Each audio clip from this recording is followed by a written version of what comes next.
John DuPont, head boys basketball coach at John Glenn, joins me here in this segment. And man, it's hard to believe that we've come around to this time again. I mean, it's good to talk to you again. Yeah, good to talk to you too. It's been a roller coaster ride this summer, but it's been a fun one. Talk about your summer a little bit. I mean, it's an important time for most basketball programs, and you got guys going other directions in other sports and things like that. But how do you think your summer went? Oh, we had a fantastic summer. Great participation from all of our guys, from the freshman level all the way up.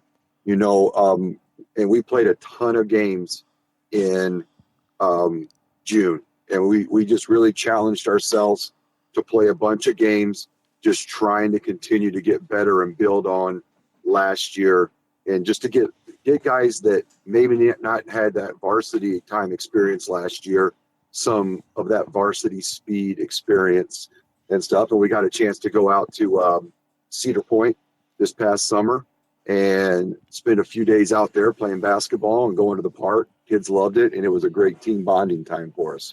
I was going to say, a lot of times that summer, the most important thing is getting guys together and getting what you just said, that chemistry.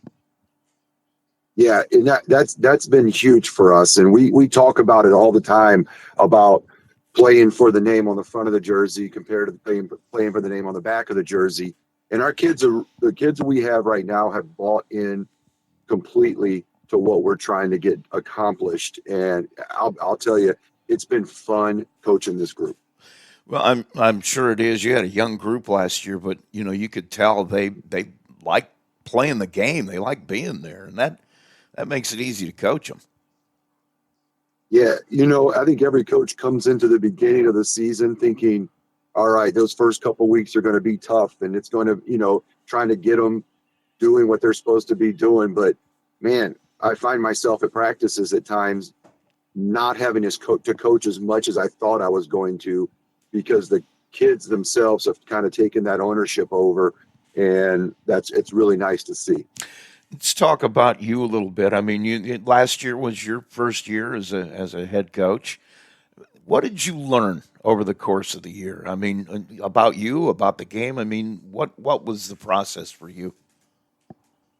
Well, when I got the job, I kept getting advice from people, great advice from people about, hey, don't change too much. Just kind of learn how to be a coach this first year, and that helped a lot. But one of the things I learned last year was trying not to overcoach. Yeah. Expecting too much from the guys when, we're just trying to learn together. And that was a big hurdle for me to get over last year, is just not over coaching the kids, throwing too much at them, and expecting them to not only understand what I want, but being able to do it on the basketball court when they've never been asked to do something like that at the varsity level. So that was a big one for me. That was the thing when I first got into it. I got great advice. It happened to be my dad who gave it to me, but he said, be yourself. Kids don't want a phony. They want somebody who's genuine with them. And, that was the hardest thing for me to learn, was just being myself and working within that. Yeah, it's about knowing your limitations as a coach, things that you have to work on, both on the court and off the court, and be willing to admit that kind of stuff, and leaning on my assistant coaches to keep me on that path too. We still have meetings a couple times, once or twice a week, just to kind of go over, hey, how are we doing? Like, what are we doing that's good? What are we doing that needs to work on as a coaching staff to make our players better and to make us better? Yeah, that's something I think that a lot of people don't understand. Coaches do that all the time because I don't know about you, but they feel like they're a part of the team too, and they have a specific job on game night, just like everybody on that roster, that you got to get accomplished, and making sure you stay that course is important. Yeah, and the thing that gets forgotten, I believe, that doesn't get any kind of publicity is the assistant coaches. Oh yeah, You know, yeah. I'm blessed to have great assistant coaches that love the game of basketball, that want to be there, that want to help, and that know their job, know their roles, and don't mind making suggestions in the game. Even if we don't go with it, they're still willing to make them. Right. And that is huge for a head coach to take some of that responsibility off of the head coach's shoulder and take it upon themselves to do it. Let's talk about your guys too. I mean, you had a really young team last year. Probably took some lumps over the course of the year, you could say, but you know, eh, do you feel like that was good experience? I mean, obviously they know what to expect coming in this year, and they're still young. Yeah. So, I mean, I'll just say it. We're still very young. I mean, if you ask me today, we're going to probably start three juniors, a sophomore, and a senior. And I love the team we're going to start. Right now, we're battling an injury with a kid with a Gavin Myers who would probably start for us, but 20 minutes into our first practice, he goes down with a calf injury Uh, and should be good in the next week or so. But we got to get him up to speed. But last year's experience from guys like Jude Nix and Hunter DuPont and Hunter Howard, those guys, they got a lot of varsity playing time, and now it's time for them to kind of take that next step and become a varsity basketball player. Last year was about figuring it out, and this year is about becoming an effective varsity basketball player night in and night out. But I love the group that we have, and I think we're going to be much better, much more competitive this year than we were last year.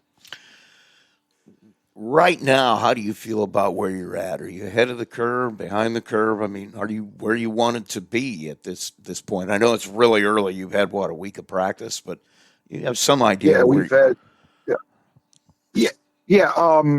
I would say we are right where we want to be right now. It's hard to gauge just because we're going to have a couple kids playing varsity that haven't played varsity yet.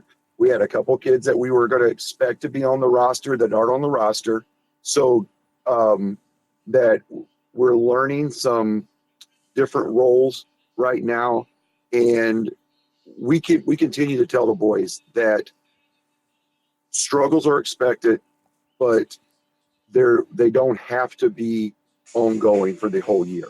Yeah. Let's learn from them earlier this year than what we did last year, and just get out and play basketball. That is have fun playing basketball with each other. But I would say we're where we expect it to be, and hopefully in the next couple weeks we're going to be ahead of where we want to be. Well, I'm looking at your schedule. You're gonna have to be. You have a killer in those first three games. I mean, that's a gauntlet to open your season, and obviously you don't want to shy away from a tough non-conference season because your conference season is going to be going to be just as tough. But Yes. talk about that early schedule and what you're going to have to do. Yeah, our first two games next week, we're going to open up with home against Plymouth, and playing an NLC team to start the season, a well coached, disciplined basketball team that Plymouth is. That's a challenge for us, but it's a challenge that we want to accept. We've put on the scoreboard since the first day of practice 66-34. And that was the Plymouth score last year. And that game's a 10-point game at halftime. Yeah. And we keep telling the kids that, hey, we don't want to be this team. We want to be us. We want to be a better team this year. And it starts in practice. And then, that Saturday we go to New Prairie and play. And, they've got the Wigginton kid over there that is just a flat out basketball player. Yeah. And great basketball player, new coach over there with Coach Lutz and stuff.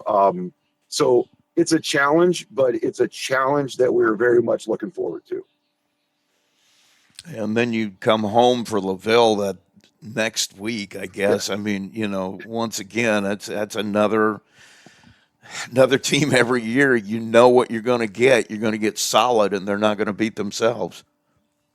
Yeah, I mean, anytime you go up against an Edison coached basketball team, you know that it's going to be physical. Yeah. It's going to be just a all out fight for 4 quarters. And if you're asking me last year, the one game I was disappointed in how we played and how we showed up, it would be the LaVille game. Yeah. And that is a game that I think our kids are feel the same way. Like they want to go back and they want to show that that was a fluke type of game. But on the other hand, early on in the season, I think most coaches would tell you that it's got to be more about us Yeah. than it does about our opponents. We've got to get ourselves right. And it's going to take a couple games for, to kind of figure that out. So it's, I wish we could start our conference schedule a little bit later than what we do.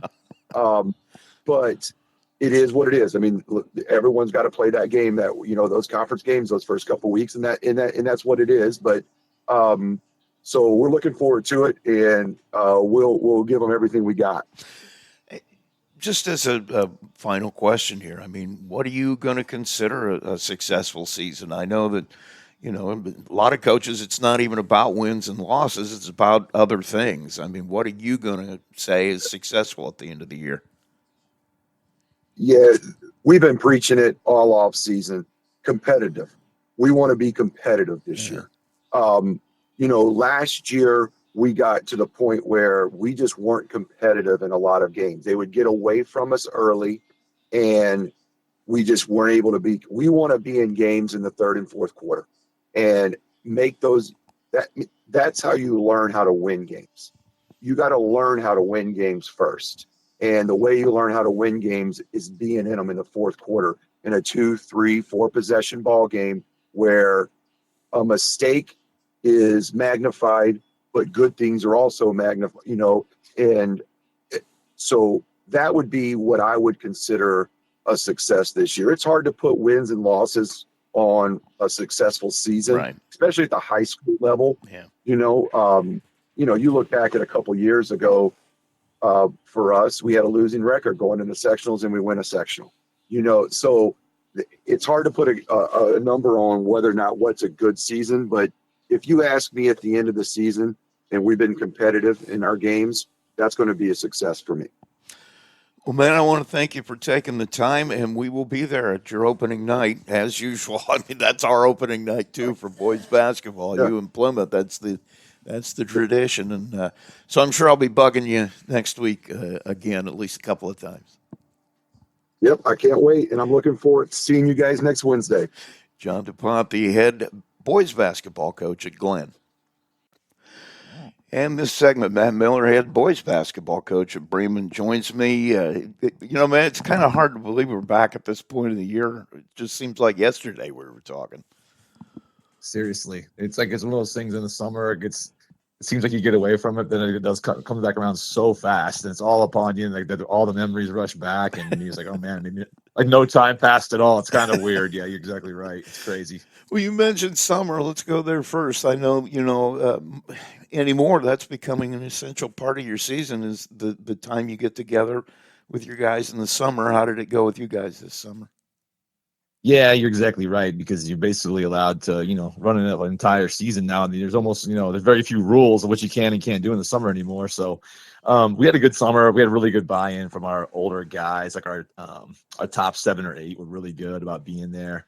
So we got a little bit of continuity there. We have a lot to put together. We like what we have.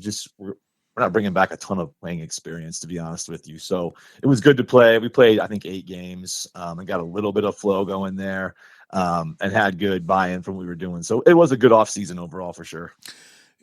Do you feel like guys grew? I mean, did you see some improvement over the course of the summer? Yeah, we did. So there was growth. looking at we just had our scrimmage last night, and it was good to get a litmus test of where we were at. So we saw some growth over the summer. Sometimes you don't know exactly what you have.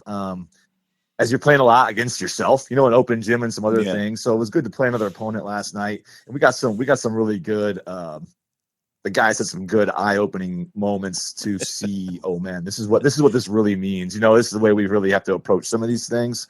But yes, there's good growth. There's guys that we got a lot of juniors we're going to rely on that have not played a lot of varsity basketball, but they played a lot of basketball in their lives. They just got to be ready to take a big step. So I think they're taking the steps to do that. And as they see what varsity basketball looks like as we get going, I think they'll grow fast once they start to see what this actually requires. We're trying to sell that message, but you can't always get there in practice internally. So they're getting there though. I felt like last year watching you guys play, you just got drastically better over the course of the year. I think early on, some guys were trying to figure out exactly where they fit. And by the end, they'd figured that out. But, one thing that makes it easy for you, I'm sure, is you have one of the best players in the state of Indiana on your team. But at the same time, that can be a little bit of detriment. Like they used to say when Michael Jordan came back after retiring, guys would give him the ball and then they just watch him because he was so fun to watch, and they weren't doing things to help him. And I felt like at times it was like that with you guys. Chase is so good, you'd give him the ball and say, man, go. I love watching you. Pretty much. You're exactly right. That happened a lot. You nailed that on the head. You're exactly right. And there's no secrets anymore about when we go to play somebody about the attention he's going to get. So believe me, it's a constant message to what our other guys are doing when he has the ball and when he doesn't, both of those things. So you're right. That is going to take some time again. I'm hoping by the second half of the season, that's really clicking, but you couldn't be more right. This may be point number one offensively about what we're going to do to offset the attention he gets. I think he's going to get two guys on him a lot. We need to win playing 4-on-3. I'm convinced of that. And counteract a lot of those things. We need to play with better tempo. We got to be, I think we got to create a little bit of havoc defensively so we can play like in transition. I think if we find ourselves in a lot of grinded out half court type of games where guys are being really, really hard on Chase, I'm not positive that's exactly how we want to play. So yes, that is probably our number. Everything we're going to do offensively, we'll try to be to counteract the attention that Chase gets. And we're going to do a lot of things for him, but then, okay, so if he gets double teamed off of this, how are we going to counteract that? So hopefully that message is getting through. I hope. And, the thing that makes that hard, I think, for the other guys, too, is, he's such a good teammate. And, they're more than happy to give him the ball because they know he's going to do things for them, too. And he's also that kind of a player who he doesn't care if he scores. He just wants to win. He'll do whatever you need him to do. Yeah, he's a winner and a competitor. You're exactly right. And he's like an extension of me on the floor. He understands the game so well, and he recognizes when we should probably do something to speed the game up or slow the game down, or when he wants to get a certain guy in a certain spot. Like he's just really good about that stuff, and he recognizes he'll get us to where we need to go. So yeah, he's phenomenal in that way. He's the opposite of being polarizing as one of those elite type of players. He's a guy you want around all the time, and none of our guys are shying away from playing with him. That's for sure. My partner on the broadcast, Peyton Skirvin, he every time we saw you, he really liked your sophomore class. He thought you had a lot of really good players, especially I don't have your roster in front of me. The big redheaded guy. Riley Teener. Yes, he really liked him a lot. Yeah, he's going to play a big role. So by the end of the second half of last year, he started the year in the JV. Second half of last year, we moved him up to the varsity and basically put him in the starting lineup when we did. He's super, super talented. He is way, way, way, way too unselfish, and he's got to do the math that we really need him to score. He's outstanding around the rim. He's an outstanding jump shooter. It's the best. I mean, he's one of the best. He might behind Chase. He's the next best shooter on the team. So we really need to get him to recognize when we throw them the ball, we're throwing it the ball for a reason. We don't want them to facilitate. We want them to score. So we're getting there with that. But he's just another great kid. Really, unselfish, nice kid. Everybody likes him. But he's got to be a little bit more selfish. But yeah, he's going to play a massive role for us for sure. Talk about where you think you are right now. I mean, I know you haven't actually had any games yet, but Sure. I mean, do you feel like you're where you wanted to be at this point? I think at this point, yeah, we're in decent shape. I think there's some things offensively that haven't come together quite yet. We've been a little bit nicked up here lately, so we haven't gotten all our top guys on the same page offensively, just because of some little nagging injury thing. Nothing that's a big deal. Just that we've kind of the little amount of official practice we've had has been a little bit disjointed. So, and that's kind of the way. A lot of seasons, I feel like offense kind of trails defense. So I think that I think defensively I feel decent about it, and then offensively it'll come along as long as we play at a good tempo early in the season. I think we'll be all right on offense, but the offense has still got a little ways to go for sure. Has anybody surprised you a little bit with how far they've come in just a year? I mean, I know you had a lot of young players, and they played well the time they got to play. But has anybody really come on a lot? Yeah. So the biggest jump we've seen is another one of our guys that was a sophomore last year that started the year in the JV. His name's Bryce Miller. He's going to be a junior. He is a junior now. I'm saying he missed 2 years with big knee surgeries, and this is 8th grade year, his 9th grade year completely. Wow. And he's been just like kind of an animal about rehabbing and weight room, and he looks like a different person. He's going to play a massive role for us. Really good defender, good facilitator on offense, and some stuff like that. So he's taking a big jump. We have a couple seniors that didn't get a ton of opportunity last year. They've made a nice jump. Maddox Hickman and Jack Wildauer, the quarterback of the football team. Those guys have made nice jumps. They're going to get a lot of run with us. So those guys in particular have made really, really good leaps there. I watched Jack play football this year. He's a warrior, man. You talk about grit, and he comes to mind. Yeah, in my mind. I was on the chain gang for our home games, and I was basically just whispering prayers the whole time that he didn't get killed. But yeah, he did show a lot of resilience and toughness. That's why I kept telling him all year, like, he was the kick returner, the punt returner, the kicker. He played quarterback, played safety. When he would play wide receiver when we played a different package. So it was like, and there was a lot of adversity there. They had some really, and he was really, really resilient and tough. And and how much they relied on him. I just think he showed a lot. So I'm really hoping that he can parlay that into this basketball season. We're going to need that toughness and that leadership and those kinds of things for sure. I was going to say, every team, no matter what sport it is, they need that guy, that athlete that is that. He's just an athlete, and he shows up and he leaves it all out there every night. Absolutely. Yeah, absolutely. And, and that it's weird for a Bremen team, but we only have 3 or 4 football players this year. I mean, that might be the lowest we've ever had in school history, honestly. So yeah, the guys that do that, it's nice. We count on some of that football mentality to come over. So you're exactly right. Jack will bring that to us from the varsity level for sure. Your schedule isn't going to be anything that's easier than it was a year ago. You got a lot a lot of big nights in that.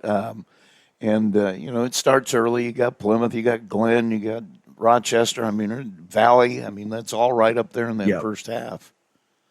Yeah, absolutely. Yeah.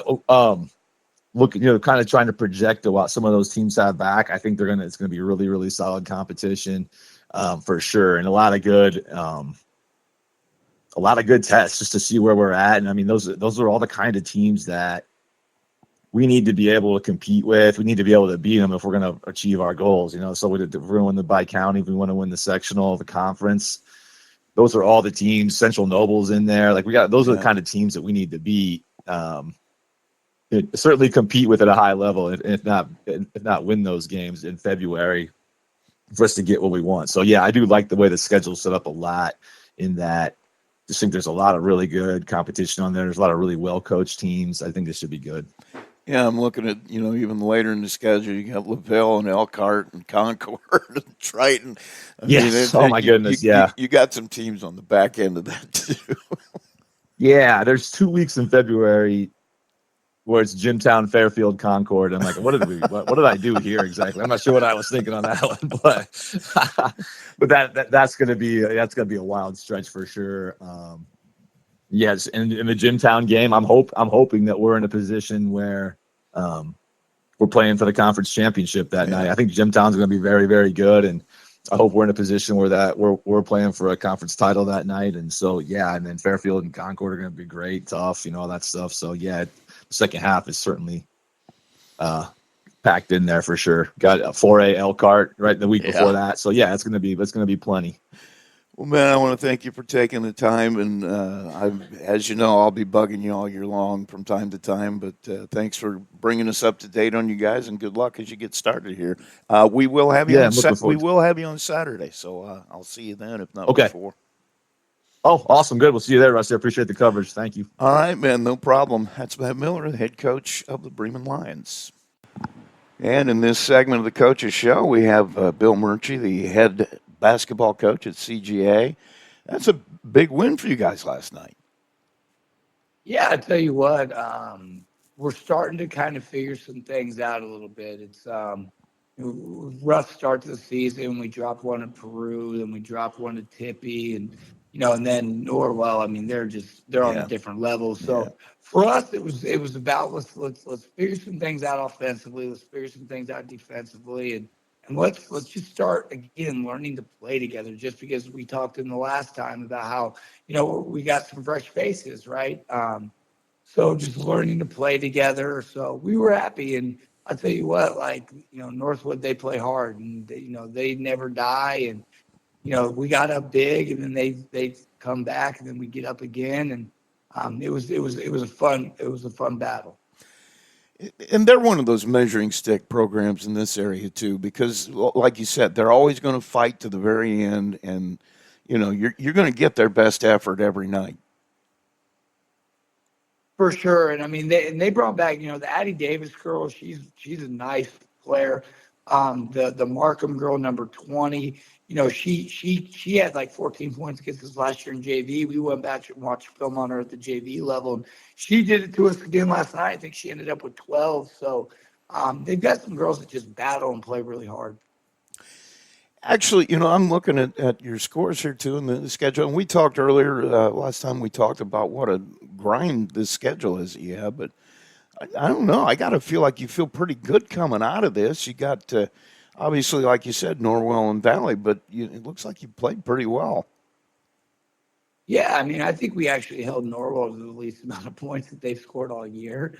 They hit a 3 with 3 seconds left in the game, so they got to 50. But we were actually happy defensively against what we did with them. I think for us, it was just that 1-3-1 and that trapping it just overwhelmed us, and we couldn't score it. But yeah, and then I mean Tippy, they're off to a great start. Rebecca's got them going. Gabby is a real nice player. The Wise girl's good. So I think Tippy's gonna have a great season as well. You coming off 3 road games in a row too, and it's got to feel good. Finally, going to be able to come home here this coming week and get some home cooking.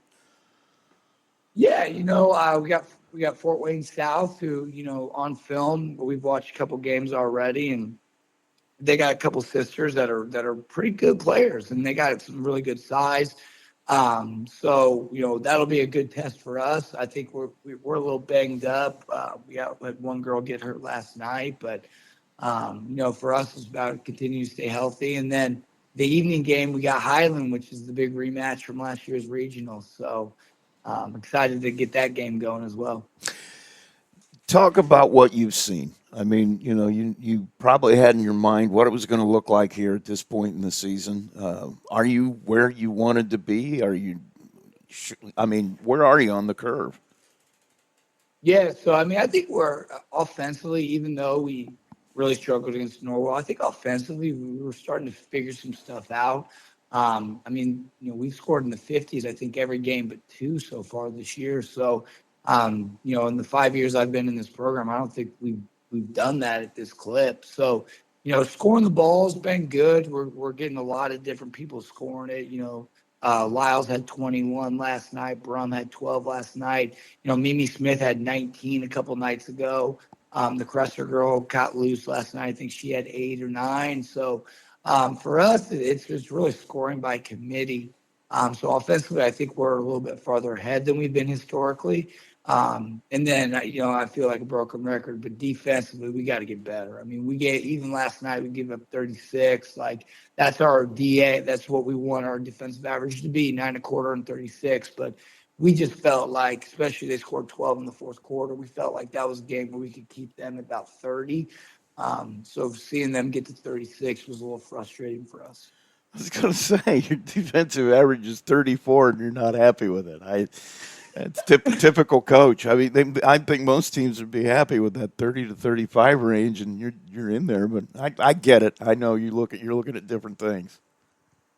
Yeah. Well, I mean, some of the stuff that frustrates me, like we want to heat the ball up, and I think we've got some really good lead guards that can apply pressure. But for as hard, if Mimi Smith is pressuring the ball and heating it up, and then we just let it get passed to the wing, Yeah.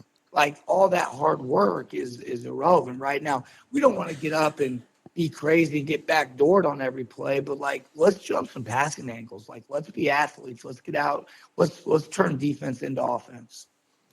Yeah, I was going to say, coaches always see the game different than the rest of us do, and it would be, but see, that's your job is to find those things and make good players great, make solid players good. I mean that's part of your job. For sure. Talk about your players here because I'm looking at numbers that tell me you're getting a lot of contributions from a lot of different people. Yeah, really happy. I mean, I think the biggest thing is the development of Mimi Smith, number 11. Just as from freshman year, sophomore year, I told her I brought her in the office the other day. I said, your development freshman to sophomore year was huge, and we were so happy. But I said, I think from sophomore to junior years, you've taken an even bigger step. And it's just been fun to watch her grow because she's a 3-year varsity letterman for us. So she's been great for us. I mean, obviously the Piper Brum, she's a 4-year starter. She scores in spurts. Like last night, she got to the line 8 times, which is phenomenal for her. She's going to shoot it better than she's shooting it right now. We've been spending a lot of time in free periods, getting some shots up. But then, I mean, our post players have been outstanding. So the duo of Amelia Binkley and Kate Clemens, we've actually been starting double big, which I've never done that, but just it's hard to keep them off the floor with their leadership and how vocal they are and just their IQ of how to play. So those girls, and then obviously the Lyles girl, the freshman, she's been really fun to watch.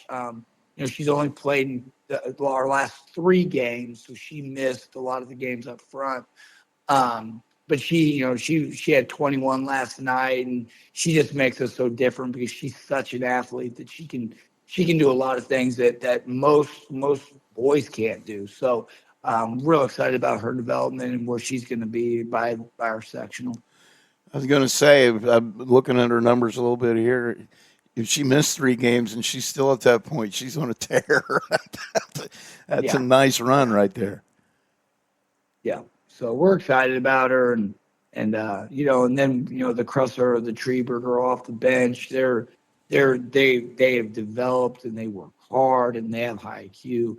So it's pretty exciting. But still a long way to go, man. Still a long way to go. I'm going to say, I'm sure you've got things that you mentioned you want to get better on defense. I mean, what else is on that list of things you feel like you got to get better at if you're going to stay on a run? Yeah, I mean, I think just playing together. One thing that's so hard about this school is that everyone wants to say, "Oh, well, you get whoever," but they haven't played together. Right. You know what I'm saying? Like go watch some AAU basketball. It's bad basketball. Why is it bad basketball? Because those kids haven't grown up playing together. Those Right. kids they walk out on the court. It's like the first time they've ever So we've tried to do some stuff in the summer to help alleviate that, but our kids all go home. Mhm. I don't see them. So for us, it's a lot of the reason we played 9 games before Thanksgiving break is because we're trying to figure out how to play together. and we love multi-sport athletes. So even in the fall, I mean, I only had 2 or 3 girls in workouts all fall together. So just figuring out how to play together, and then that transpires into the defense. And then I'm hoping, man, the more we can finish around the rim, I think we can get up into the 60s and 70s more often. I mean, I think we probably missed 5, 6, 7 layups last night. Man. I was looking at your schedule here as you're talking about that, and it's something I thought, man, they play a lot of games early, like before Christmas, but I forgot another part of that with you guys. You take, what, 2 or 3 weeks off for Christmas? Yeah, Rusty, this is wild. So I got to pull up the calendar and even tell you the correct data. We play LaVille on December 19th, which is a Friday. Yeah. Okay. My girls are going to go home on December 19th, and they will not come back until January 7th. Yeah. Okay. That is 19 days off that I will not see our basketball players. 19 days in December that they won't be at practice. That's wild. Yeah, that and the fact that you don't see them all summer long. I mean, those are big hurdles, and I don't think anybody who hasn't coached doesn't understand what that means. For sure. But I'd say this too is that they do come back refreshed. I mean, Yeah. some of our best practices are in January because they're not burnt out, right? It basically just had summer break. Yeah. You know what I'm saying? Or a spring break, right? And you feel, how people feel when they get back from breaks, like they're so excited. So honestly, for us, that's why we've actually put a lot of the stuff on the front end of the season so that we get back from that break and we're just locked and loaded in practice, ready, prepping for that sectional. And the other quirk in your schedule I'm looking at, you mentioned 19 days off, but you got 1, 2, 3, 4, 5, 6 road games in a row. That's a grind too. Man, my AD's gonna fire me, man. He's like, Merch, you gotta figure your schedule out. What are you doing? So yeah, you got some challenges just schedule wise coming up. So good luck with those. But talk about what's coming up. You got your tournament. I guess by the time we're playing this, it'll be today, right? Saturday. Yeah. So we got Fort Wayne South coming up, and then we've got Highland, which I talked a little bit about them earlier. But here's the thing. Then our kids leave for 8 days. I don't see them because they get that whole week of Thanksgiving off. But then we come back early December, that Monday. We practice Monday, Tuesday. We play Tri-Township, which they've gotten a lot better. I mean, they've got I can't remember the girl's name off the top of my head. Post player, really nice player.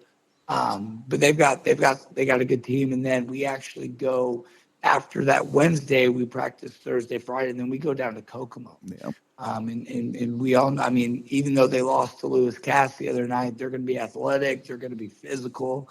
They're going to be a lot like Tippy Valley in the sense that they're going to make us work for everything. So that's our next 4.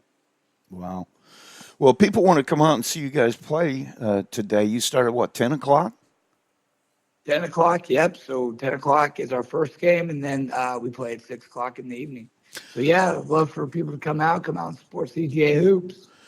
Well, I can't think of anything better to do on a Saturday evening here in beautiful Marshall County and go out and see some basketball.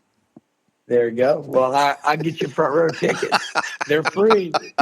Hey, that's the other thing. Hey, it's free. That is true. All athletic games at Culver are free. That is true. Come on out. All right. Very good, Bill. Thanks for joining me. It's Bill Murchie, the head coach at Culver Academy. And as always, man, thanks for taking the time.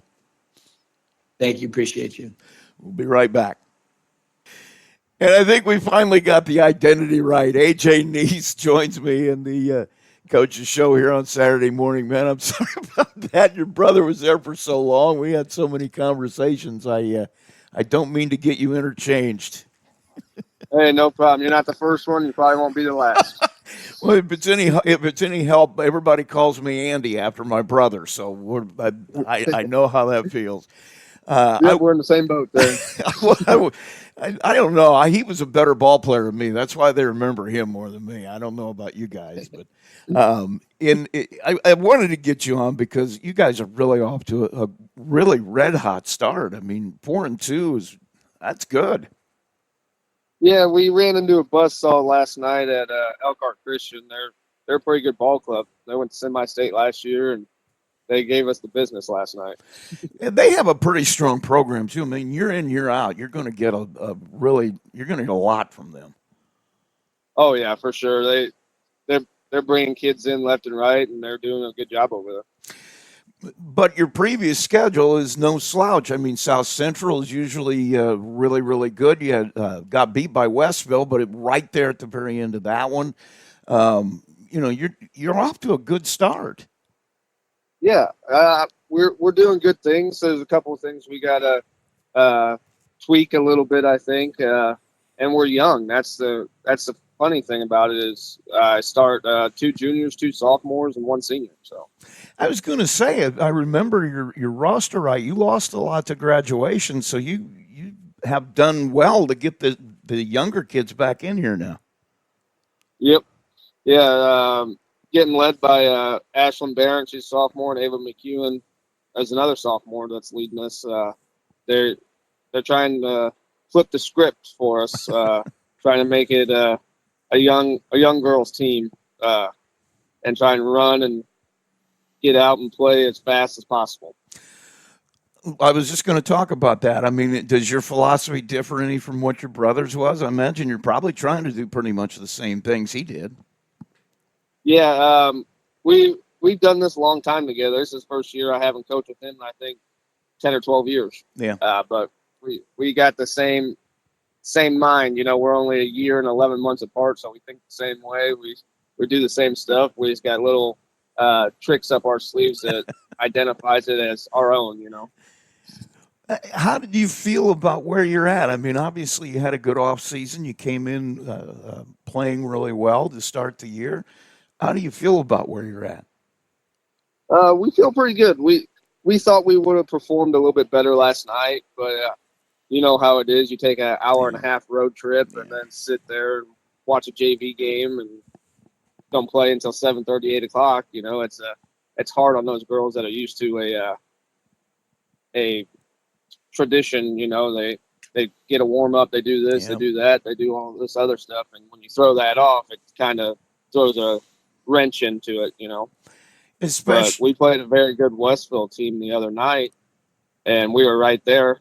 We didn't shoot the ball well, but defense kept us in the ball game, and they squeaked it out on us. I was going to say, and also that your previous road trips weren't. I mean, it wasn't Elkhart. I mean, I've taken that ride to Elkhart. That's not fun anyway. And then to, like you said, to sit there midweek after a day at school and all the week of school coming to an end. I mean, it had to be a tough first long road trip for you guys. Oh yeah, and then especially we went on the road Tuesday night at Winnemac for our first conference game and pulled out a win there. So we were on a little bit of a road bender there the last couple of days. It's going to be nice to get back home tomorrow night. That's a nice win for you at Winnemac too. I mean, they're usually really, really solid, and they're in your conference, and you get that win. That's a good one. Yeah, they were undefeated going into our game. They were averaging like 54 points a game. I think we held them to 37. So we came out, and as a lot of the old coaches say, we punched them in the mouth right away, and they didn't really know what to do. Talk about both sides of the ball for you. Feel you're ahead of the game on defense or offense? I think we're ahead of the game on defense. We ran the same system the last 3 years. Like I said, me and Adam put it in when we first took over on the girls' side, kind of mimicking stuff that Kyle Evans did, but throwing our own little twist to it. And these girls just took it and ran with it. And it seems like that if our defense is locked in, then we're going to score a lot of points. But as last night, you know, we weren't completely locked in. We didn't get those easy baskets in transition or those steal layups that we normally do, and that kind of affected our mojo last night. I was going to say, if I remember right, you guys like to get out and get after it and play full court on defense, don't you? Yes, yep. We get out and play full court. And then we go to our kind of our pressure 2-3 zone and kind of make it hectic on other teams' offenses, and we try and make them turn the ball over and give us easy baskets. Offensively, what do you think you're lacking? What do you got to get better at to be better there? Do you think? We got to do little things. We got to take care of the ball. We can't have lackadaisical passes. That's what killed us last night. We got to whip the ball around and try and find our mismatch and attack our mismatch. Tell me about some of your girls. You mentioned a couple of names earlier. The girls that are really carrying you now. I'm sure you got some other folks that are doing some good things. Yeah, like I mentioned earlier, Ashlyn Barrett, Ava McEwen, Brooke Davis is a junior for us. She's kind of a freak athlete. She's like a Swiss Army knife for us. She plays defense, she rebounds, she does it all. Same with Eliana Andrzejewski. She's a short post player, but she gets after it. She's one of those mean girls that will just take you to town, and she's gonna wear on you. She's gonna muscle you. She's gonna do all the little things right. And then our senior, our sharpshooter, Brianna Schemler, she's been shooting the ball pretty well for us here lately. And then we got one girl off the bench, Haley Parker. She's a little 5'3", kind of call her like our little Cocker Spaniel. She'll just bite you at the ankles, and she'll get after you. If I remember right, even last year, Culver girls. It doesn't take much to have them get after you. They've been feisty for as long as I can remember. I'm married to a Culver girl, so I ought to know. Yeah, but it seems like I'm married to a Culver girl as well. I'm from Culver, and they are feisty. They get after it, and they'll let you know how they feel. They don't like to lose, I'll tell you that. Nope, that's for sure. They are the most competitive women I can think of. Now, you have coached before, right? Head coach before in soccer, correct? Yep. Last year was my 6th year as the head girls soccer coach. Talk about the difference. I mean, I've heard a lot of coaches talk about how it's a very similar game in the way you set up and the strategy. I mean, what's been the difference in that adjustment for you to now coach basketball as well? It's more X's and O's in basketball. With soccer, we kind of have our schemes and our stuff that we do, but it seems like every game you can try and do the same thing in soccer. Right. You know, you try and move the ball as well as possible. You try and get up and down, try and get it to your leading scorers and stuff like that. And it's kind of the same thing in basketball, but you got different defensive schemes. You know, there's a lot of one-on-one stuff in basketball than there is in soccer. You know, you kind of got a four back or something like that in soccer where you have that extra help. And sometimes in basketball you don't have that help in transition or anything like that. So that's kind of something I got to get used to, which I've been around basketball my whole life. I've coached since I graduated. So it's not really new. It's just being the head guy, getting used to, okay, now I got to control the scouting report. This is what I want, not just teaching something else that somebody else wants. I got to believe that experience for 6 years on the other side, the main thing that has done for you is the off the floor stuff isn't a surprise to you. You know, there's going to be things that you deal with, and you got to deal with kids and helping them be the best they can be. And, that's the stuff I think as a head coach that's hard to get used to is the off the field stuff. Oh yeah, for sure. And the crazy thing is I've coached soccer for 6 years, and we got 12 girls on our basketball team this year, and I think 9 of them play on my soccer team. So I'm used to them. I know how they function, and I know what they bring to the table. And you love to have those athletes come out for your sport, especially at a small school. Oh yeah, you got to have them. You got to have 2 or 3 sport athletes if you plan on winning ball games, and let alone trying to win a championship.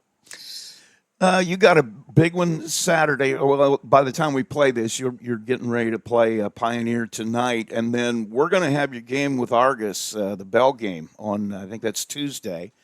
So you got a couple of really. I mean, Pioneer's a conference game. Argus, I believe now is a conference game as well, right? Yep, they sure are. We're going back-to-back conference games, and then we're going to eat a lot of turkey after that. Well, I'm just going to eat a lot. That's all I'll say. But yeah, you got two big ones coming up. I know the Bell game is always a big deal on Tuesday. It was a big deal before that became a conference game. That's got to give that a little bit extra push in the rivalry category. Oh, yeah, for sure. Especially last year, us winning it for the first time since the girls got a bell. That was huge for us, and it just amps it up. It seems like the last couple of years in soccer, we've been pretty evenly matched, and it's became a big rivalry now. Well, man, I want to thank you for taking the time, and good luck to you here today. And I'll be in touch. We'll see you on Tuesday, if not before. All righty, Rusty. I appreciate you, man. That is AJ Neese, and stay right there. In this segment, Ryan Reese, the head coach at John Glenn High School for the Lady Falcons, joins me. Man, I'm telling you, you're off to a red hot start. 4-1. You got to be happy. Yeah, no, our girls are we're playing good basketball right now. We're still trying to get a feel for each other a little bit, only having two girls coming back from the starting position last year. But no, extremely happy with the girls and their effort.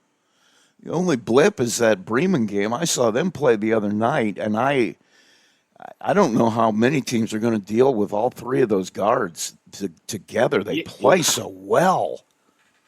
Yeah, no, they do. They feed off each other really well. The hard thing is we got up 10-2 in that first quarter, knocking down some shots, and then I honestly believe I took full credit for not understanding or not helping our girls understand some closed out situations that we talked about. Like I said, hey, we were making sure we took away penetration and contesting shots, but once they hit one or two, like you got to run them off the line and make them put the ball on the ground. And so I took the brunt of that one from the girls and told them, hey, that's my fault. I should have had a big second quarter with us with 19 points. And so I'm hoping that they learn from that experience, and hopefully we don't make that same mistake again. Yeah, you've got a bunch of big games coming up. You got St. Joe, and Valley is still out there. So, there's a lot of challenges on that schedule, and your conference schedule is bad enough. Right. Yeah, no. And we got Westville on Tuesday, which they haven't put the numbers up they did last year, losing a couple key players, but they still got one girl who can shoot it well. And you're right, St. Joe's just another beast this year. I watched them play Concord earlier in the year when we were scouting Concord, and they brought in some pieces that helped them overall. And yeah, Valley, Coach Parker's done a nice job. I mean, I think they're 4-1 right now, and they're playing really good basketball. Talk about your guys. I mean, what have you seen that you like the most? Mia Herfer's done a nice job for us scoring the basketball. There have been teams that have tried to take things away from her, and it's happened for some time, a quarter or two, but eventually she makes reads and starts to play the game a little bit, and her having a high IQ for the game has helped her be able to score at a high level for us. I mean, she's averaging around 14 a game for us. Rory Winchell's did a nice job taking care of the basketball for us. This is her first time being a point guard, and we went through some of this with Danny Devine, who had graduated last year for a couple of years, just trying to understand the speed of the game. And you're going to get some of the best defenders guarding the point. So just taking care of the ball was big, and understanding passing angles and not getting sped up, and all those things that she's been doing a better job the last game or so. Even getting pressure. I mean, we played Knox last night, and they put some pressure on us, and had some quick guards, and she did a nice job of handling it for us. So she's done a great job. I mean, Ari Stanley's averaging around 8 boards a game. She's one of the better rebounders I've seen. I mean, her verticality is really good, but she understands, like, she doesn't go over people. She goes straight up, and it's just a really good angle on the ball. And some of those kids just have a knack for rebounding, and she is one of those kids too. was going to say you're getting a lot of there's a lot of different names in your stat categories. It looks like everybody's making some kind of a contribution at some point or another. Yeah, I mean they've all fulfilled their roles. I mean that's the good thing about what we have this year is we have girls who rebound well. We have girls that shoot it pretty well. We have girls who just are gamers and need to take charge and leadership in terms of, hey, well, we're in a slump of some sort. We need you to look to score the basketball. So yeah, we've been very fortunate from that aspect. You feel like you're developing depth already? I mean, it looks like you might be. Yes, I mean, with two of the seniors, and then we're getting a little junior time. All six of those girls are getting in, and we're trying to get our freshmen a little bit too, just to continue to develop that. We have a really good, our JV's a solid class. They're 5-0 right now, also, and there's some good things there and some good pieces there. As long as everybody puts the time in, it's going to be a nice couple of years here. Let's go back to the other side of that coin now too. I mean, what do you see that you really feel like you got to get better at? Yeah, honestly, I think just our leadership needs to be a little bit better in terms of understanding and keeping the energy high. Basketball is a long season, so I'm really hoping that as our games progress, these are our seniors are girls who they weren't leaders last year. Like this is something new to them. This is developing and understanding. And Ari Stanley played some fall soccer and was a great soccer player, so she gets a little of that. And Dre is new to that. Her sport is just basketball, so. Yeah. The leadership is going to be big for us moving forward. I mean, just keeping us up because right now things are going well. They don't always go well. So when you're in those slumps or you're kind of just dragging, we need those girls to be able to pick us up all around. So that's a key. Also, we got to get some more scoring from other girls. We just need to make sure that we are well-rounded.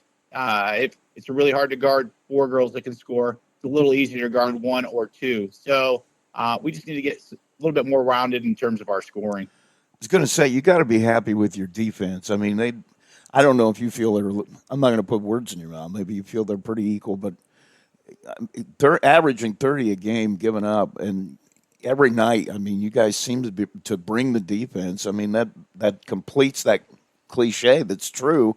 It travels and you can have it every night. Your defense looks like they're playing well.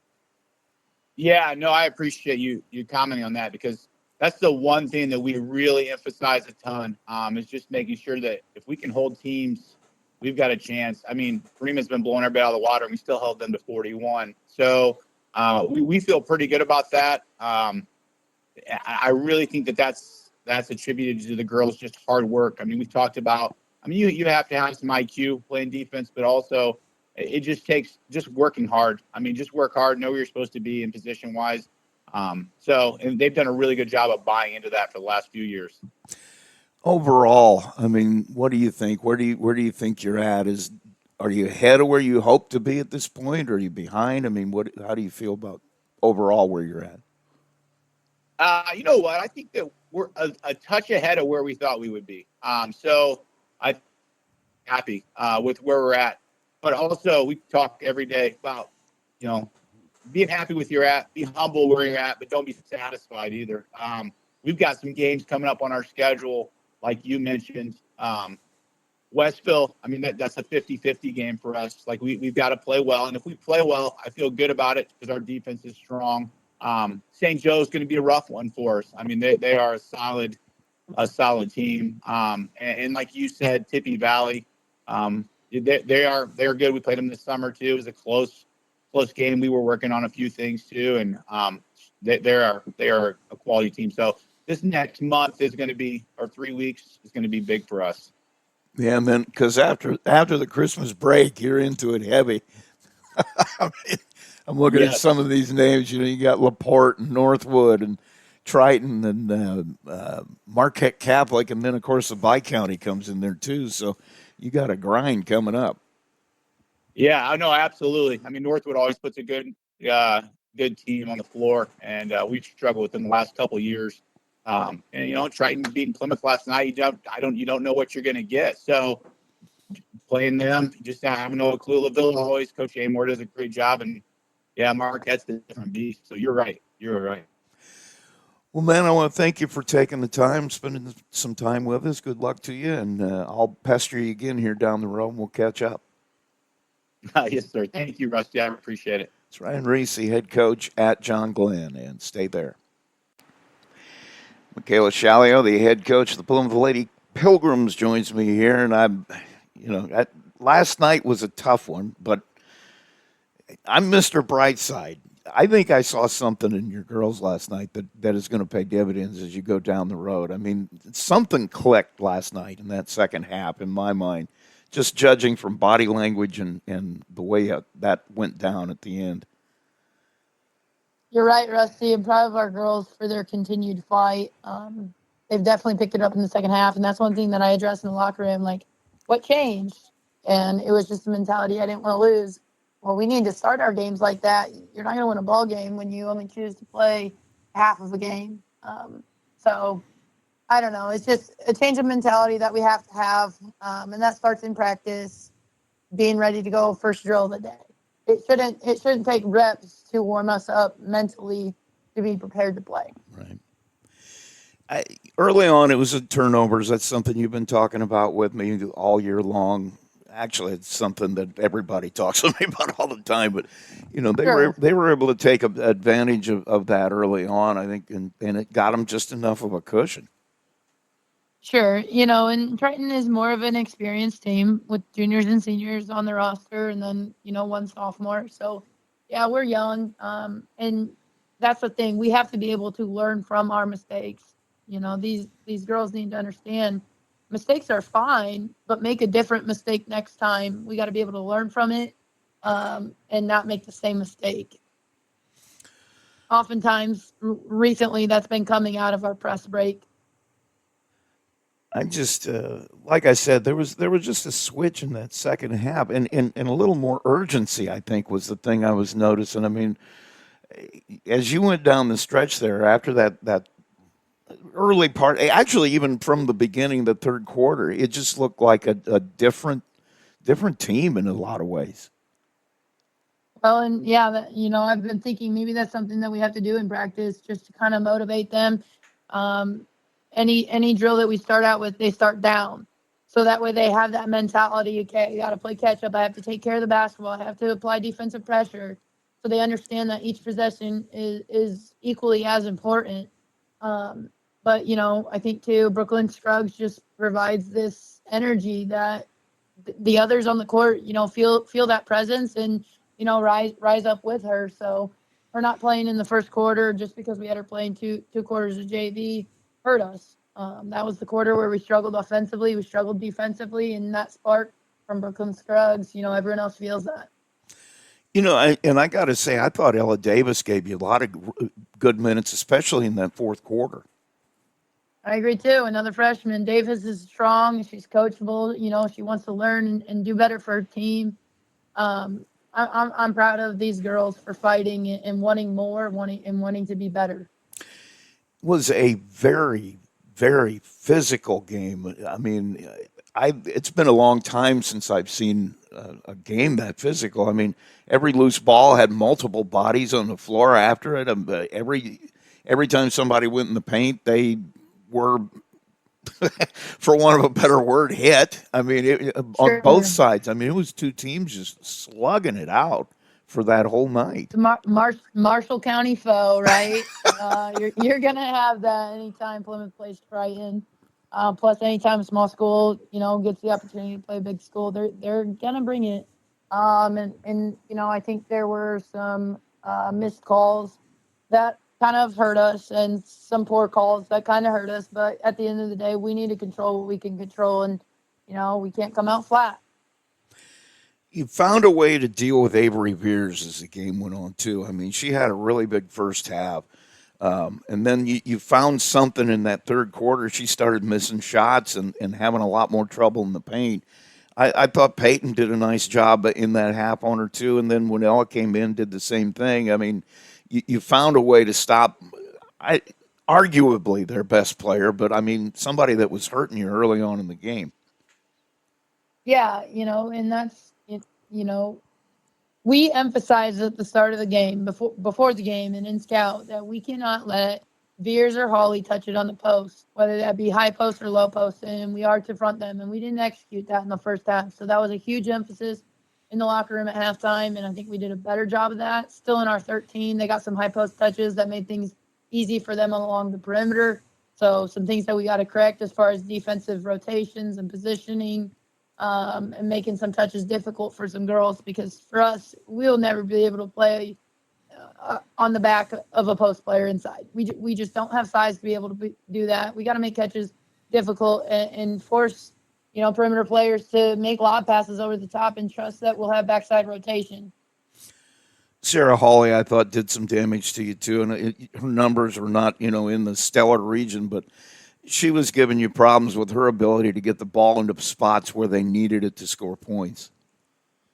Absolutely. She's a great ball player.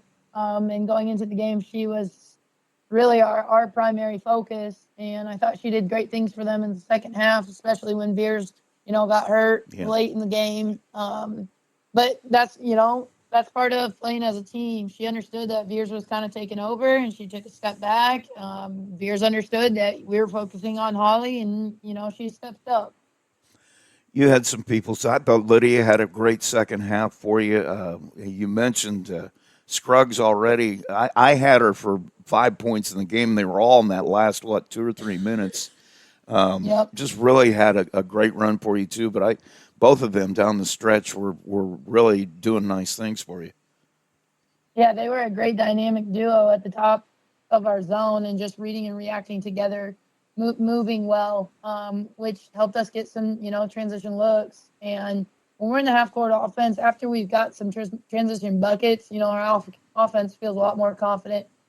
But one thing that we gotta rise is our 2-point field goal percentage. All season we've struggled there, just finishing inside the paint, and that's part of focus, being prepared for contact to be there, but being able to react to that, but also going hard and trying to get to the free throw line. I think at times we were just hoping and praying that either it would go in or we would get a call, and you can't do that if you're falling into the defense. So we got to be stronger off 2 feet, and that's something that we've been working on, and we will continue to work on. I think it's important that I remember that we're a young team, need to show some grace, and there's gonna be some hits that we take, but that was a game that would have been nice to have. Now we just got to steal some from some other teammates, from some other opponents that we play, and we will be prepared to do that.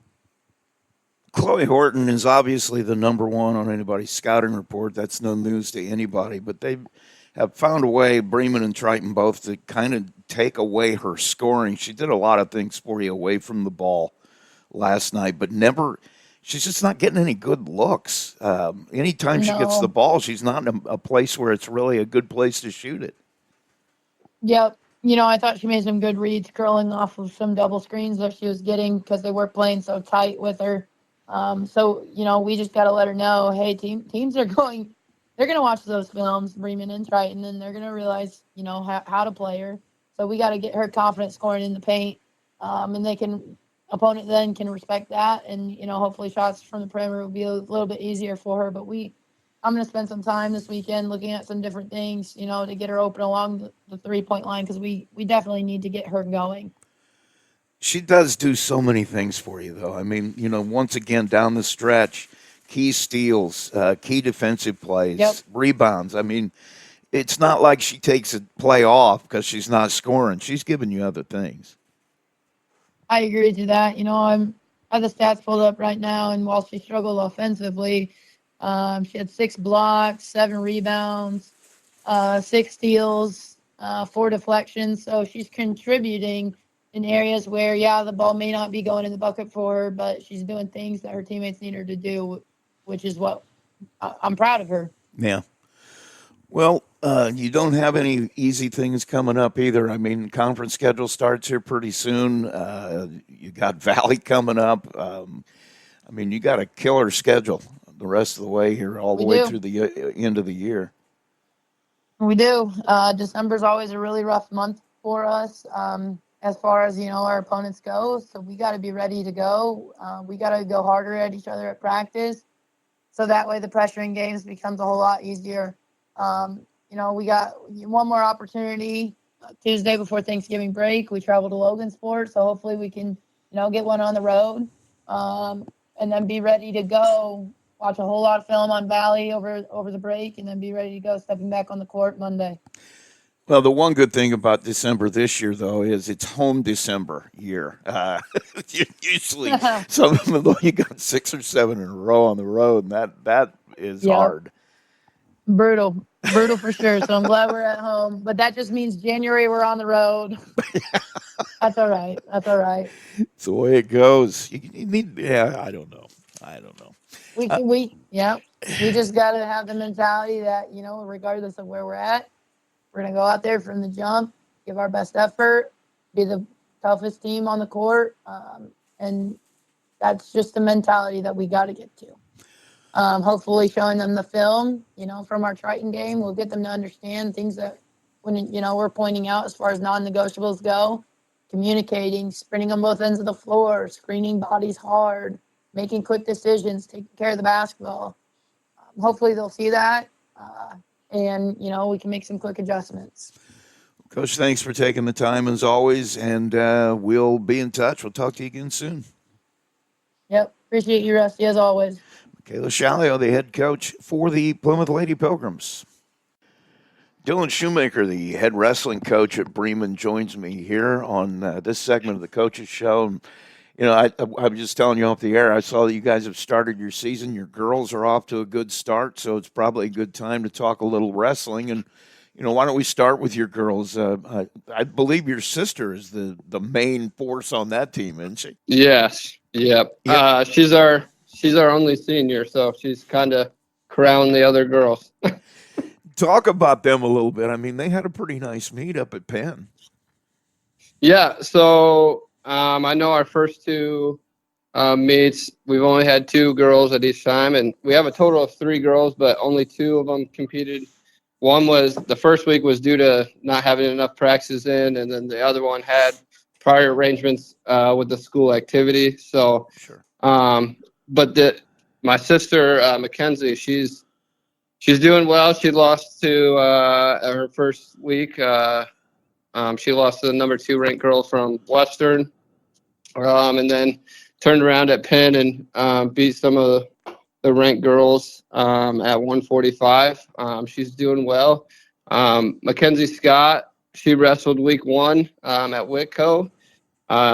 Last season was her first year. This season, she started out with 2 wins and making it to the semifinals. Then, ultimately came up short and lost her next 2 rounds. But she's improved a lot. We're very happy with that. And then Kaylee Mosier, she's another second-year wrestler that's really just buying in and continues to work hard, and we're seeing improvements there. So.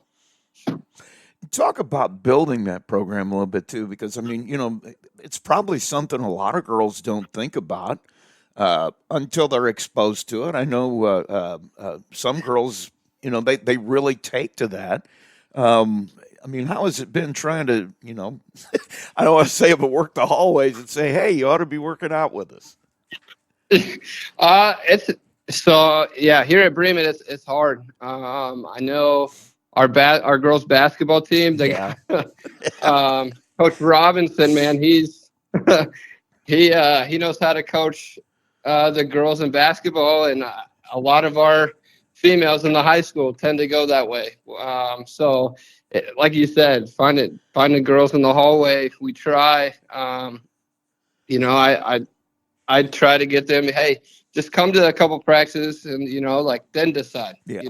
It's fun. It's hard, but in the end, you'll be part of something, that's starting off here at Bremen. We're in our second year with IHSAA, and just be a start of something new, in our state. So we've tried, and I've had a couple girls in and out, but ultimately in the high school, it's hard to compete with Coach Robinson for those girls.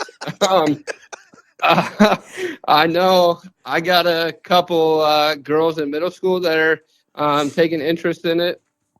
So I think really at this point it's just building the middle school program up, and with those girls and trying to get them to stay with it throughout high school. So I got to feel like some of that. I mean, you mentioned it.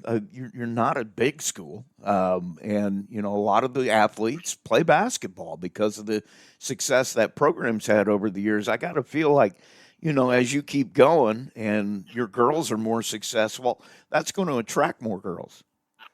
I think so. I think that's going to help us. And I know, just with wrestling's the individual sport, but there's a team aspect to it. But I think once our girls continue to improve, more and more girls will be able to see, hey, Bremen's got a girls wrestling team. Let's try it. Yeah. So I'm just hoping, we'll keep pushing our girls that we do have now, and eventually, hopefully, we spark quite a bit of interest and we take a big leap with numbers. Let's move over and talk about your guys too. And you know, you mentioned numbers, and you know, wrestling. I was talking with Travis Smith a week ago, and you know, it came up that I remember my father talking about having trouble getting guys to come out for football because he says it takes a special kind of kid that wants to go out and just kill himself in that summer heat and go through all the conditioning while his friends are out driving around the lake in their convertibles with their girlfriends. Well, wrestling's the same kind of thing. It takes a special guy to want to make the commitment that you got to make to be a good wrestler. Absolutely. Yeah. And I know from we didn't lose very many kids from last season to this season, so that's good.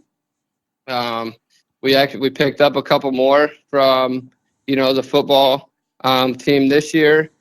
And it helps that my upperclassman, he's big into football, so he's kind of getting some of those underclassmen, hey, come wrestle. It's only going to make you better at football if you're in the wrestling room with us working out and doing those things.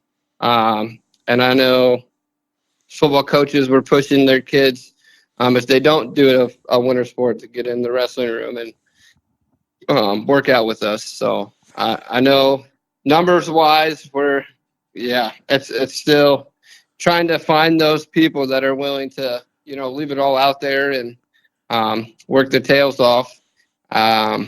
And I mean, ultimately it comes down to who's willing to do it. And if we're, I feel here at Bremen, at least, as long as we have friends on the team, they can pull in their friends that play the other sports in the fall to get them in there with us in the winter. And I know that's helped us even this year. We got a few more, like I said, guys that haven't wrestled before that are wrestling because, hey, they got friends on the team and they told me to try it. So, and I got to believe your football coaches are happy with that too, because I'm thinking especially of the footwork and the leverage. My son was a wrestler. He was a wide receiver, and he said it helped him because when he got tied up with a guy, he knew how to get leverage and get him out of the way. And I think those skills are valuable for a football player. Absolutely. And I think football ties into wrestling as well. So there's, they're working on this stance and athleticism and all that kind of stuff. So it helps me too. So if they scratch my back, I scratch theirs, try to get all my guys to go out and play football for them, so. Talk about your guys too a little bit. I mean, once again, I said earlier, it takes a special guy to want to make that kind of commitment. I mean, there's the team aspect, but when it comes down to it, it's you and one other guy, and there's no place to hide. I mean, that takes a lot of guts to go out there and do that.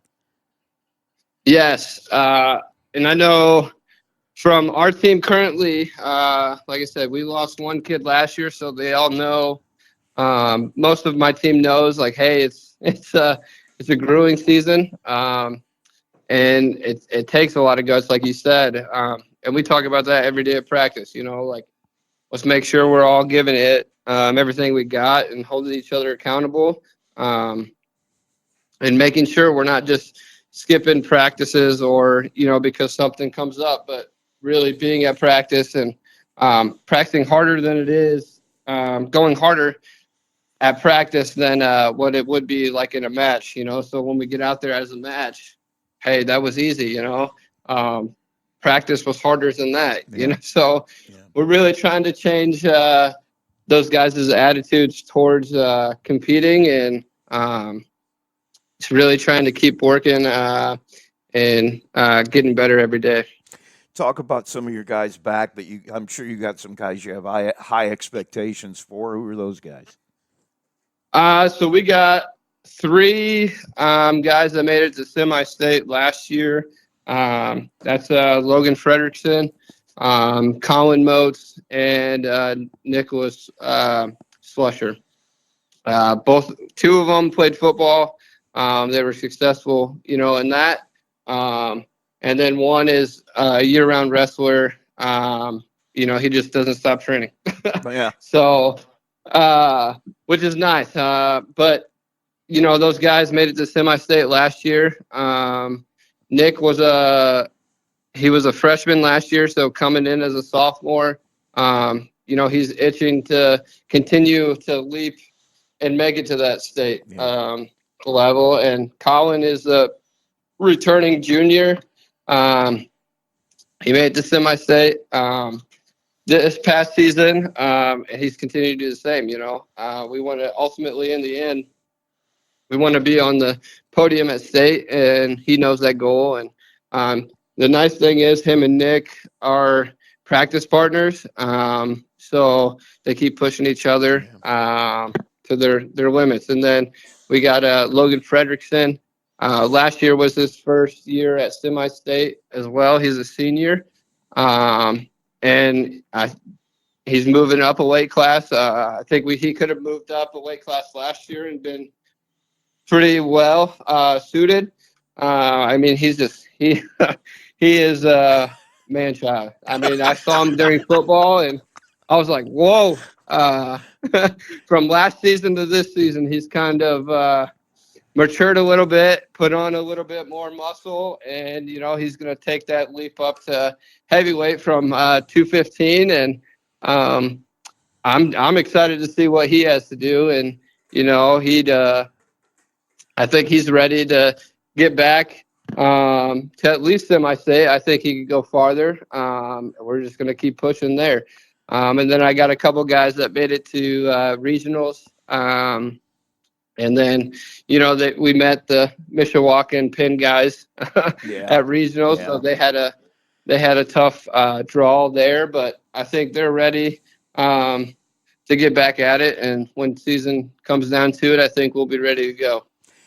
Yeah, I've seen Logan play football too, and I got to agree. With you. I got to agree with you. I don't know. I'd be all that happy if I saw him striding out to the mat as my competition. And he's so ferocious too. He plays so hard. I got to imagine he is just hard to handle on the mat. Oh yeah, he's a tough one. I know at practice wise, he's leaving it all out there on the mat during practice, which is awesome. And he's giving the coaches everything we can handle too. So. Which is great, because it's only going to make him better. So, talk about your expectations for the season as a whole. I mean, obviously, you want to see those guys go as far as they did at least last year, and some other guys maybe join them along the way. I mean, team-wise, what are you going to consider a good year? Our expectations are like everyone else. We want to go out and repeat, winning a conference last year. So we'd like to do that again. But, at the end of the day, I just want to make sure my guys are ready to go out there and compete and leave everything out there. We've talked about their attitudes towards competing and making sure that they're just giving everything they got, and, attitudes inside the room. We got to stay positive. And that goes for us coaches too. I think, that I can't be preaching to the kids what I don't do or my other coaches don't do. We got to stay positive and build each other up. So ultimately, my goal is to get those kids as far as I can. But, at the end of the day, I really just want to make them better human beings, and being able to go out and have leadership after high school, whether they want to go into the military or, job or college. I just want them to be good human beings and produce for what they want to do in their future. But like I said before, I think we have expectations like everyone else. We want to be down there on Saturday night at state wrestling for a championship. But, ultimately, as me personally, I just feel, that is the goal for everyone. That's what we strive for. But ultimately, deep down, I just want to make these guys better human beings, ready for, to lead a family or whatever they want to do later on in life. Well, Coach, I want to thank you for taking the time here, and I promise you we'll be in touch in a couple of weeks, and we'll get an update on how everybody's doing, because we'll stay in touch during the year. Sounds good. That's Dylan Shoemaker, the head wrestling coach at Bremen, and we'll be right back. And joining us is our Tony the Boss Ross Player of the Week, Chloe Horton. This is going to be the easiest thing you do all day, I promise. Congratulations on They this. already know I'm nervous. Okay, I'm sorry. I let the cat out of the bag. Is that all right? You're good. Okay. All right. Let's start off with you've had a great start.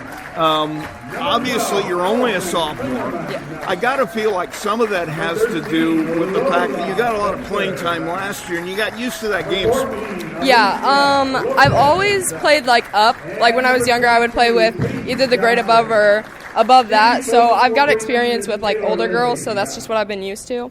And I feel like the experience last year with playing varsity definitely helped with my performance this year. So yeah, I just want to give a big thanks to the seniors last year because they really helped build character and they've helped me become a better player this year. So yeah. Talk about your team this year, though. You got a lot of girls with you you played with for a long time. Yeah, a lot of the girls this year are underclassmen, so they're getting thrown into the wolves, essentially. But I think that they're doing very well this year, adapting to the varsity level, and I'm so proud of them. And I know that by the end of this year, we're going to be so good, and next year, we're going to be even better. So I'm just so proud of them. Okay, I'm going to go another step with that. Do you think you're part of that? I mean, you can help them. You went through that last year. Yeah, definitely. I feel like they probably felt like, oh, Chloe played this last year, she can do it. So I feel like that kind of just gave them the booster, oh, yeah, I can do it too. So I think that helped a lot. Talk about your fellow players here. I mean, obviously, you've got some young folks.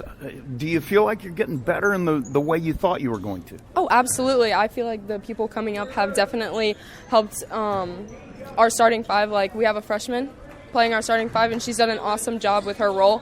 She's done so good off the ball and with the ball. They're just a huge help, and they give me such good opportunities, and I'm just so grateful for my teammates. They make my shots, my points, my game's so good. Okay, talk about your game. What do you think it is? I think my game's just a lot of let it fly, unconscious. When I get in my head, I can't do that game. So, and my teammates are right there to pick me back up when I get out of my zone. So, I just think my game's just a lot of focus, stay unconscious, and play to glorify God. So, honestly, I mean, do you feel you're a better defensive player or offensive player? It depends on the team. I definitely prefer offense. Obviously, I love shooting the ball. But my defense has improved a lot in these past years. I used to be really, really bad on defense, but it's definitely gotten better. So I actually like playing both sides of the court. Talk about the other girls on the team. I mean, have they gotten – you feel like they're growing along with you? Oh, yeah, absolutely.